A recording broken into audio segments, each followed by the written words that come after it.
Trust অর্থাৎ বিশ্বাস। 1.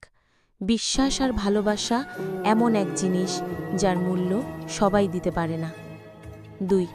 মন কখনো ভাঙে না, যেটা ভাঙে সেটা হলো বিশ্বাস। 3. ধোঁকা একজনই দেয়, কিন্তু বিশ্বাস সবার উপর থেকে উঠে যায়। 4.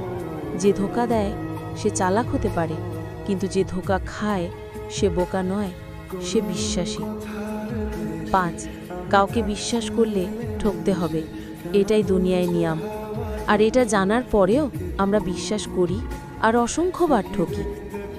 6. নিঃশ্বাস হারালে হয় দেহের মৃত্যু, আর বিশ্বাস হারালে হয় মনের মৃত্যু। 7. বিশ্বাসের মর্যাদা যদি না রাখতে পারো তাহলে কাউকে আশ্বাস দিও না। 8. বিশ্বাস যদি করতেই হয় নিজের উপর রাখো। 9. অত্যাধিক বিশ্বাস আপনাকে হত্যা করতে পারে।